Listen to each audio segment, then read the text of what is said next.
3rd August Sunday రోజు పొద్దున్న ములపర్తి మాధురి గారు ఆవిడ ఇద్దరు పిల్లలు ఇంట్లో చనిపోయి పడిపోయి ఉన్నట్టుగా ఆమె హస్బెండ్ వచ్చి పక్కన నైబర్స్కి చెప్తే నైబర్స్ పోలీస్ కంప్లైంట్ చేయడం జరిగింది.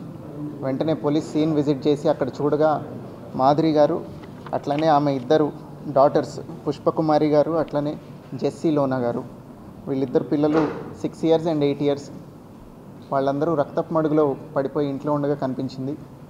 సీన్ విజిట్ చేసిన తర్వాత ఫోరెన్సిక్ ఎవిడెన్స్ అంతా గ్యాదర్ చేయడం జరిగింది. అక్కడ ఏదైతే బ్లడ్ శాంపిల్స్ ఉన్నాయి, వాళ్ళు ఏ స్టేట్లో ఉన్నారు అనేది చూసి ప్రైమరీగా అక్కడ స్ట్రగుల్ ఏం కనిపించలేదు. సో ఎవరో తెలిసిన వాళ్ళే చేసుంటారు అని సస్పెక్ట్ చేసాం మేము. చేసిన తర్వాత టెక్నికల్ ఎవిడెన్స్ అంతా గ్యాదర్ చేసి టవర్ డంప్ అట్లనే ఎవరెవరు కాంటాక్ట్లో ఉన్నారు చనిపోయిన విక్టిమ్తో ఇదంతా ఎంక్వైరీ చేసిన తర్వాత నిన్న దానిలో అక్యూజ్డ్ కింద తలే సురేష్ అనే ఆయన్ని అరెస్ట్ చేయడం జరిగింది. ఈ సురేష్ అనే అతను మాధురి గారితో ఒక 2 సంవత్సరాల నుంచి వివాహేతర సంబంధం కలిగి ఉండి వాళ్ళిద్దరూ తరచూ కలుస్తూ ఉన్నారు. ఒక 2 సంవత్సరాల్లో ఒక 7 లక్షల రూపాయలు ఆమె నిమిత్తం, ఆమె కుటుంబ సభ్యుల నిమిత్తం ఖర్చు చేసినట్టుగా చెప్తున్నాడు అతను. అట్లనే ఈ మధ్యన అతని భార్యకు కూడా అనుమానం వచ్చి ఇంట్లో కూడా వివాహేతర సంబంధం ఏదో ఉందని ఆమె కొంచెం గొడవ పడటం జరుగుతుంది.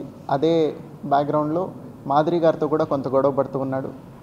సో 3rd ఇన్సిడెంట్కి ముందు రోజు రాత్రి మాధురి గారి భర్త లేని సమయంలో ఆవిడ కాల్ చేసి పిలవగా ఆవిడ ఇంటికి వెళ్ళి వెనక డోర్ నుంచి ప్రవేశించి ఆవిడతో పాటు కాసేపు టైం గడిపిన తర్వాత ఇంకొంచెం బంగారము, వాషింగ్ మెషిన్ కొనమని ఆవిడ అడిగేసరికి అతను కోపంతో ఒక దుడ్డు కర్ర తీసుకొని ఆవిడని ఒక దెబ్బ కొట్టడం జరిగింది.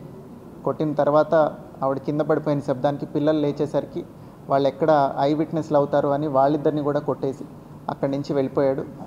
వెళ్ళిపోయిన తర్వాత మేము ఎప్పుడైతే అతన్ని అరెస్ట్ చేశామో 7వ తారీఖున షుగర్ ఫ్యాక్టరీ దగ్గర, అక్కడ అతని లారీని కూడా సీజ్ చేయడం జరిగింది. ఆ లారీలో కొంత బంగారము, వెండి ఇవన్నీ కూడా కనిపించాయి. అవన్నీ ఎందుకు తీసుకొచ్చామని అడగక ఇది దొంగతనం చేసి ఎవరో తీసుకెళ్ళిపోయినట్టు కనిపించినట్టు ఉంటుందని ఆవిడ వేళ్లకున్న ఉంగరాలు లాక్కొని వచ్చేసాడు అతను.